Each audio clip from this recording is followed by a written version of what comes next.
Hello, this is a review of the Leviton IPL06-10Z IllumaTech Universal Dimmer. Now I have mixed feelings about this, but overall I think it's a decent dimmer. So let's talk about it in a little bit more detail. So first of all, this is what you get. You get a box that looks like this, and you have your details on the side. And when you open it, you'll notice a few things. You'll get, of course, your sets of instructions, and there's some positives and negatives about the instructions in 3 different languages, but of course I'm going to look at the English one. And inside you get the unit itself with the white plate on by default, and it comes with additional plates that are really actually quite easy to change. So basically, put them all side by side. You have your white, and then you have your Ivory is the middle color, that's beige, and then you have your Almond, that's a slightly darker color than the Ivory. So you can easily change these. They come with the different components. I think for whatever reason you can actually interchange them as well, and it's actually rather easy to come off. There's these little tabs here that you can see right in there. Pop them off both sides and the whole thing comes off, but you'll actually need to pull the cover off to do some adjustments anyway, so get used to pulling it off if you want to do some initial adjustments. But basically I'm just pressing with my thumb here, and the thing lifts out pretty easily as you see there, so don't worry too much about that. So just be aware of that. But one thing you'll notice is that it comes off of the actual dimmer, the connectors, pretty easily. So you got to line up this little thing here with the black line there, and it's rather easy to do. But as you see, by popping it off, I had to reset it. So just put them both in the down position so gravity works towards you for you. Oops. Gotta pop both sides on, of course. Alright, and so we're back in business. But you're going to have to get used to pulling it off, but luckily it's that easy to pull on and off. So, but that's not the main feature, right? The fact that you can change them is great, but really, once you figure the color, it's the one that works for you. So now, this is a 150 watt dimmer for CFL and LEDs, or 600 watt for incandescent.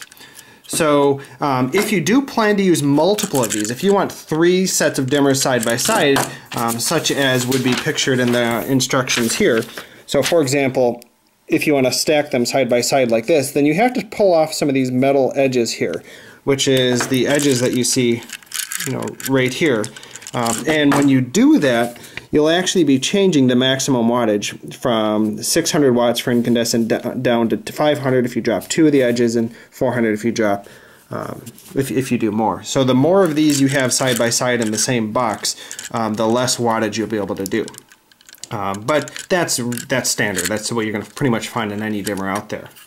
Now the instructions I both like and have one caveat. Now number one is, compared to most other electrical things I buy when I come to installing electrical devices, these instructions are excellent. They're actually something that you don't have to be an electrician to follow, which I rather liked a whole lot. They give you pretty clear step-by-step instructions as you go through the whole device, the whole setup. Better than a lot of devices that I've gotten. My only caveat is it's still small. You still have to sit there, and the font size is fairly small but still legible, but it still felt like it was about to give me a headache from trying to read this whole thing front and back. So you have to actually do two adjustments to this the whole time. You'll have to make an adjustment for whether or not it's going into a CFL or whether it's LED or incandescent. So if I pop this off again, beneath here, you'll see this switch right here. See how it says CFL on the top and LED/INC, which INC is for incandescent? That is a toggle switch that you're going to need to adjust if you're plugging it into CFLs. And I think the reason is it actually has a pretty cool feature that it does something special when it's a CFL. I think when it initially turns on, it gives a little extra burst of energy that I think helps a CFL light up at first, especially at lower dimmed levels, so that it can kick it on and then lower it, whereas maybe it would have flickered or kick started, or not evenly, maybe all the bulbs may have not as evenly started. So the thing that I found confusing is the instructions made reference to the switch over here. And they don't actually tell you you have to pop the cover off to get at the switch. So I'm sitting here looking at it. I didn't really see any indication that says CFL, and I'm trying to line up where it says CFL in the diagram, figuring which way is up. And I'm trying to figure, well, do I stick a screwdriver in there? Well, once you pop this thing off once, it's really clear. So just be aware of that. Now, I really like the feel of this slider bar. I think it slides very nicely. It feels nice and smooth and slick. But here's a drawback that gives me mixed feelings about this, is this button here. And now one of the other reviewers rightfully commented that it kind of seemed a little bit loose compared to some of the other Leviton electronic switches that I have around the house. It just feels a little imprecise. You see how it just shakes around a little bit? I mean, it's plenty functional, but it just feels a little imprecise when it has that feeling. So you can see how you can press it. It's just press on, press off. It doesn't actually stay in to mean on and pop out more to be off. It's just keep toggling it until miraculously it either is on or off. There's no way to tell. If I click this a random number of times, I have no idea what it just landed on. Maybe it just matters from the first time you plug it in. But overall feel of the button leaves me some mixed feelings. I think it's fine. It's okay. I don't know how this is going to feel in the long run. I honestly think the only reason why it feels this way is because of the flexibility. Because they want to give you, these other pieces, and in order to make them all interchangeable, this thing is going to sit a little bit more loosely for this. I think if it were hardwired or just literally glued right on, it's going to feel a lot more precise, but I think the fact that it's not actually affixed to anything is what makes it feel like that. So that was the one thing that gave me pause about how, well, if I had to use this every day, how that felt. The second thing that gave me pause, again, was the accessibility of adjusting the dimmer, adjusting this. That button is a little less convenient than I would have hoped. And on top of that, the other thing is, it's only the initial setup that you have to do any of that.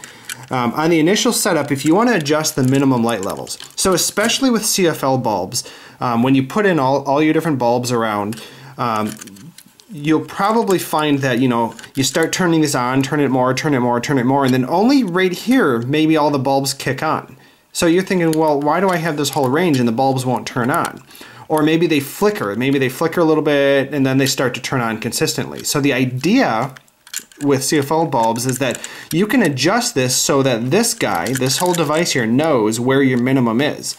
And so it comes back to this switch here, and there's this kind of complicated programming section that's under this operation section here. It says setting the minimum light level, programming mode.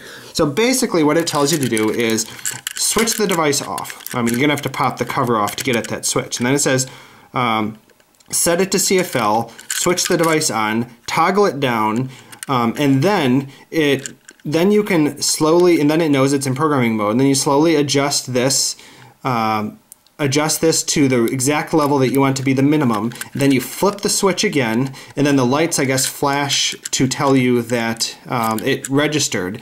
And you flick it off, put the switch back to whichever CFL or LED mode you want it to be, and then it will now know the next time you go to the switch, you can push this all the way back down.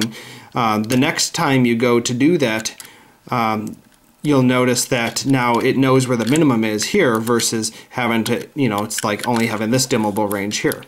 So all dimmers, I don't want to say all, but almost all dimmer switches are going to have some sort of adjustment. Now some of them are going to be easier than others. Now I thought this one was a little bit complicated to set. Some of them have little dials or screws that you can just adjust it. I kind of would have preferred, I kind of wish there was a little circular dial here that I could have just rotated with my thumb to adjust it and then let it just deal with it. It's kind of weird that you had to do this programming mode, that I had to read this 3 or 4 times until I finally got how you did it. But your dimming bulbs themselves may vary in how low that they will go before they kick on. So you might find that realistically you have to set the minimum level to something like this if your dimmable bulbs aren't quite as dimmable as they might imply, or vary in their construction. So thanks for watching the review.